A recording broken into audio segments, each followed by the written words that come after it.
Through the years, a lot of people have asked me to give a tour of my truck, and I've always been reluctant to do it because I don't know, it just seems like I'm kind of showing off or something. But it's a beautiful day, and I finished up a little bit early, so I figure while we got some time, we'll give you the walk around. And the first thing I want to say is this would be the third truck I bought. When I graduated college, I bought a 1500 work truck. It was two-wheel drive. After being in business for a while, I bought a K3500, which I think had a 12,000 pound gross vehicle weight. It was four-wheel drive, had like an 8 or 9 foot bed with like 40-inch sides, and it had a 350 in it. And the K3500 maybe was good for, back then I did more mowing, lawn maintenance, and it was good for that. But once I put a Bobcat on the back, did I say it had a 350 and an automatic? The truck was basically worthless. It just couldn't pull it. I almost felt bad pulling the Bobcat up a big hill with that truck. So I think I had the K3500 for 3 or 4 years, and then I was doing more and more landscaping work, and I realized I needed a bigger truck. So that's why I got this truck.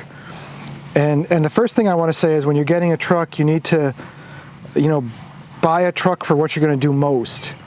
I did use this truck to pull the mowers. I feel kind of silly pulling mowers with a truck this big back when I did. But when I bought this truck, I was doing masonry. I would do paver walkways and walls. I was doing landscape installs.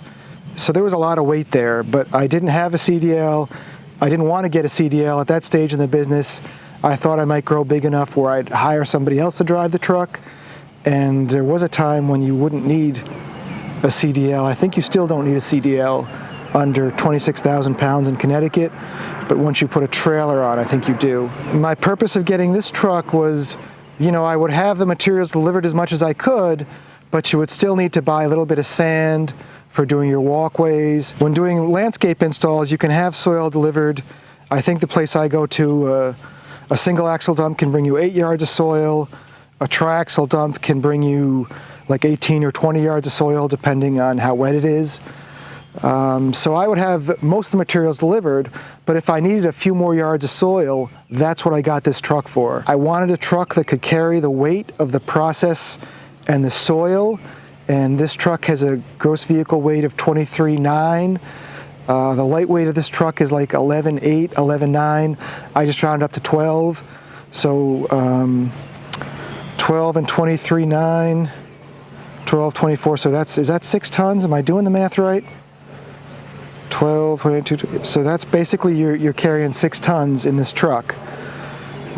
It's got an Allison automatic transmission. The Allison automatic transmission is the combined gross weight rating of that transmission is 30,000 pounds. So you really don't want to have this truck loaded with soil and pulling the Bobcat, but pulling the Bobcat with this truck, you're not overloading it, you're not overworking it, you're within the specs the truck is designed for, and that's what I wanted, to not beat a truck. I bought this truck in 1999. This truck was built in 1993. We are currently filming in 2017. So I've owned this truck for 17 years, and it had already put 7 years of work before I actually bought it. So I think buying a used truck is a very valid decision. You just got to be real careful where you buy. I looked at new trucks, and in 1999, this truck new, you were easily at 55 to 65. I had looked at cab forward trucks. I never liked the cab forwards. I know they turn tighter, but they were all kind of, for lack of a better term, that they didn't seem to be built as strong as an international dump truck. There's something about international.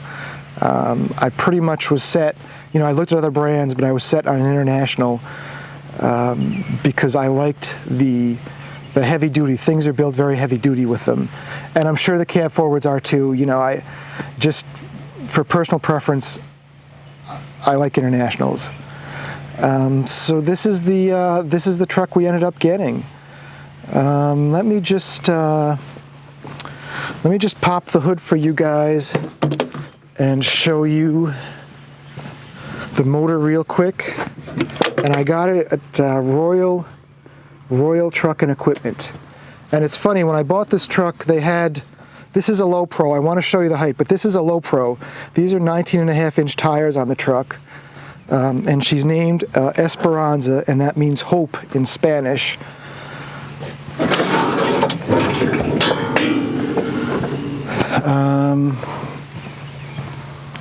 Oh, look at the mice have already. I cleaned the top of the motor off like 2 weeks ago, and the mice have already brought nuts back on it.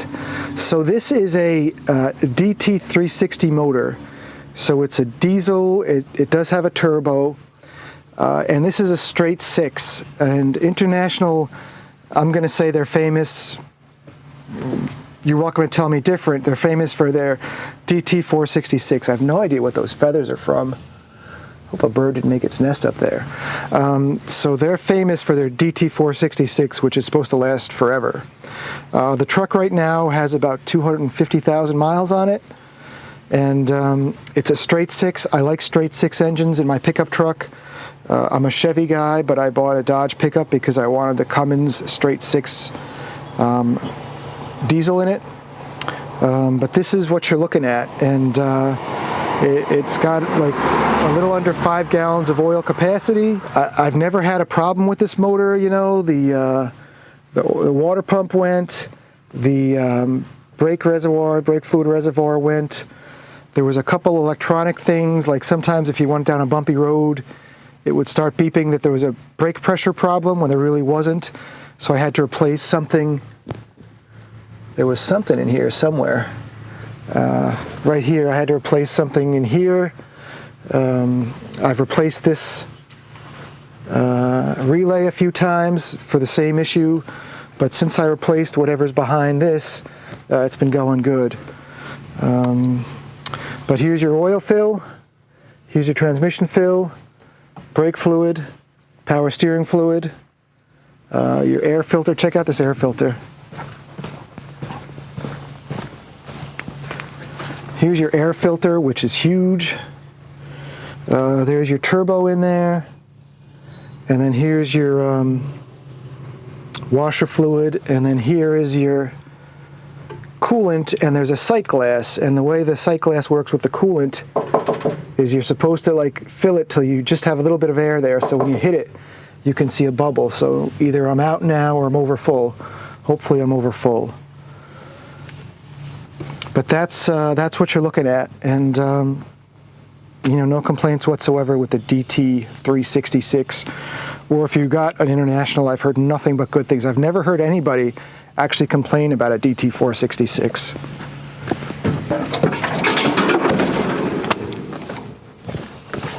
I will say I've never heard anybody complain about a DT466 before they went to more electronics. I have heard of trouble with electronics, and that's another thing with a truck this age, is it's got electronics and computers, but it's got nothing compared to what the newer trucks have now. And my mechanic is like, John, never sell this truck, for what I'm doing, and it wouldn't make sense to sell the truck, because I don't know if I want to say it's easy to work on. Maybe my mechanics out there can tell me, but this truck is so old that it's got to be easy, as opposed to learning new stuff. The guys that work on trucks, it's like falling out of bed, I'm sure. So then here's our cab, and you always end up with a bunch of stuff when you go to work. So I've got a spare sweatshirt, safety stuff. I do keep a 5-gallon bucket in the truck for garbage. When you're sitting down here, see if you guys can read it or not. So the mileage is 257,830. You've got your lift for your dump body down there. You got to pull that up to engage the PTO, parking brake, Allison automatic, awesome thing. I know a lot of people make fun of people who who drive automatics, I could never understand, you know, unless you're really hauling some heavy stuff, why anybody would want to drive a standard. I'd like to drive one like 1 day a week, but I wouldn't want to drive one 7 days a week. But that's just me. So here's our interior. I have had the seat redone since I got the truck, but otherwise I haven't done a ton. I'm sure there's a new windshield at one point too, and there actually is a leak in the top of the windshield. I got to put some silicone on top to keep the leak. When it rains heavy, I get some drips, and I got to fix that before it rusts out. But that's the inside of the truck. And then I'm sure what most of you guys want to see is my organization. So I got these boxes. These boxes did not come with the truck, and I ordered them from, let me give them a American Truck Boxes, 888-996-0376. So these were custom made, and I would say they were probably $1,200 to $1,600. They weren't cheap, but I was just so tired of bringing the tools on and off the truck. I wanted everything to be right where it belonged. And so on one side I have 2 boxes, and then on the other side I keep all the shovels. I have just one big box. And then this box, you do have to pick this handle up to open it, so this is all the stuff I use the least amount of time. And you know, I've got a Craftsman 122-piece mechanic set in here. I've got a radio in here. I've got some stuff for tying trees, some knee pads, bungee cords, and then there's a toolbox back there with just random stuff for, like, if you're working with gutters, to crimp the gutters, and some more tools in there. And then I've got, let me move this.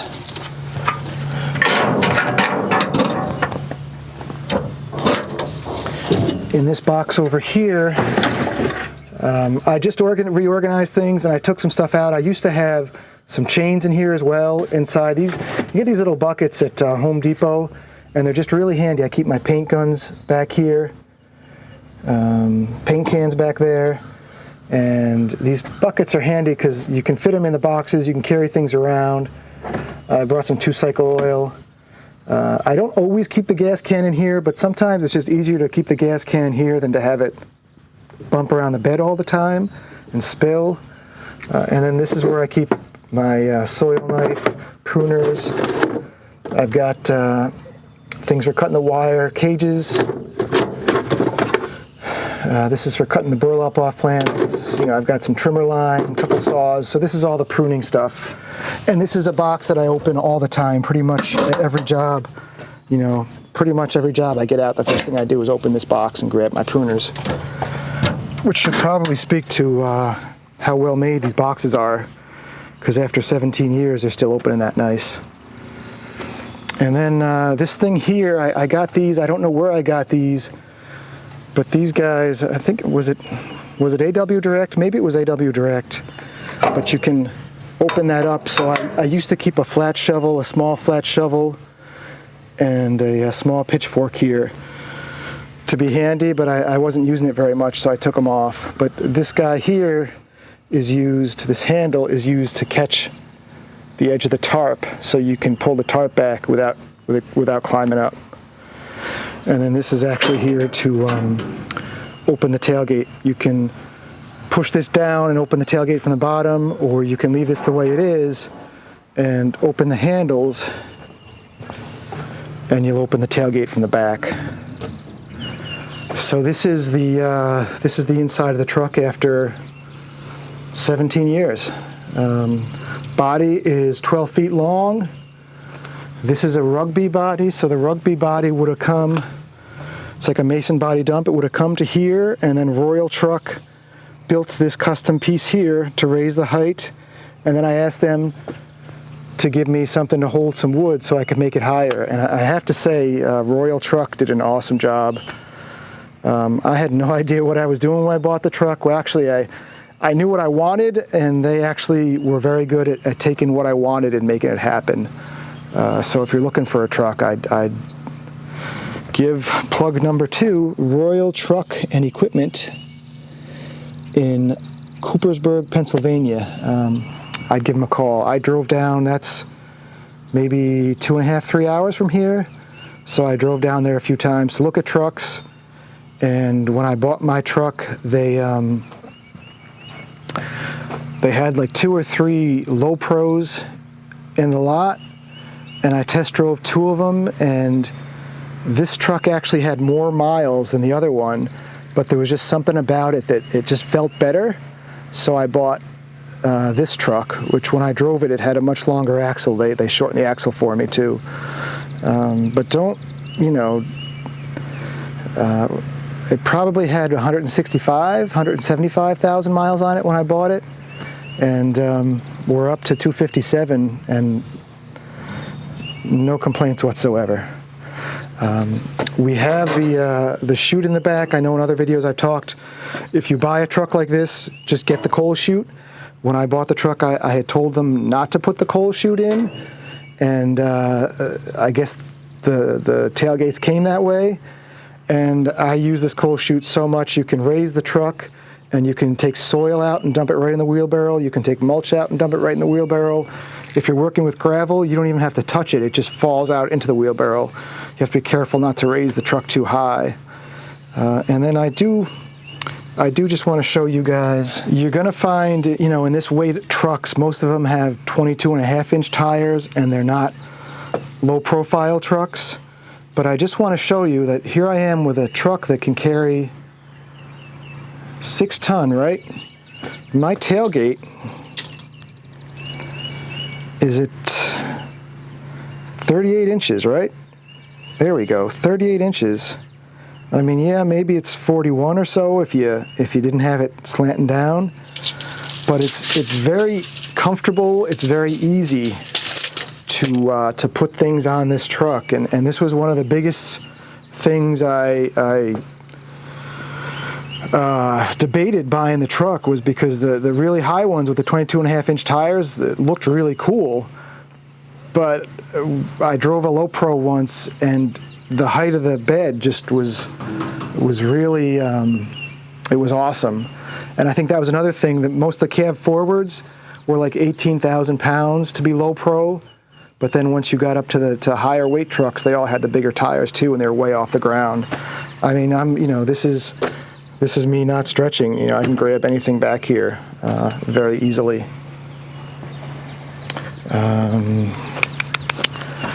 I do have a hitch put on there, and they did give me a hitch that you can change. I mean, you know, I don't think you can pull more than 10,000 pounds with this hitch. But it's very nice that you can change it to a ball or whatever. So I have a 2-inch ball. I could take that off and put the 2-inch ball on as well.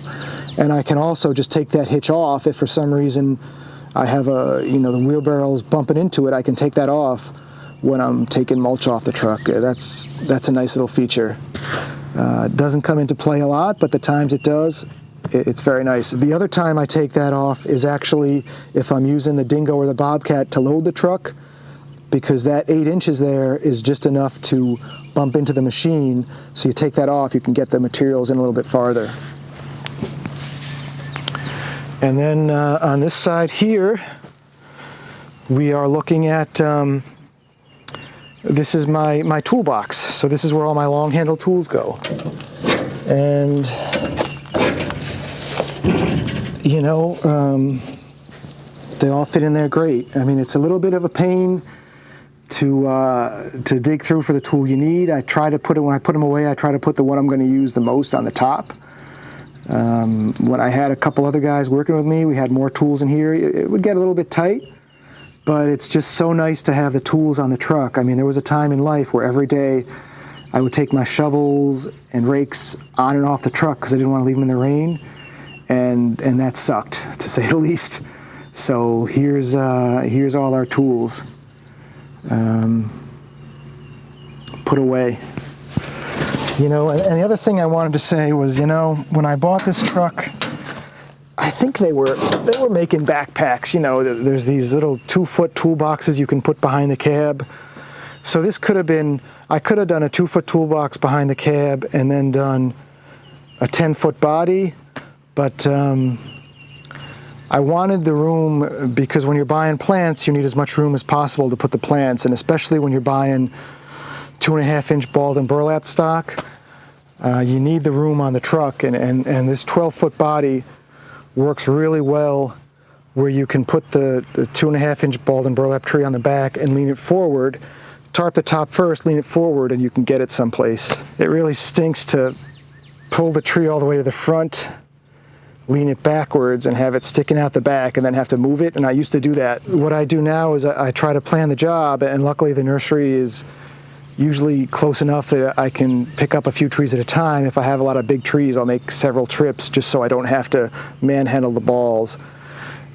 And I do see trucks now, they have trucks with, you can get a gate in the back there, which, you know, if it was a dedicated nursery truck, I'd consider it. In a perfect world, I probably would have like one truck just for carrying plants and then this truck, but that's just not going to happen where I am in business. So this truck for me, for what I'm doing, it really is the ideal truck. I can't think of anything I do differently, and I'm very happy that I spent as much time as I did debating the decision. And trust me, you know, I was probably looking for trucks for a couple months.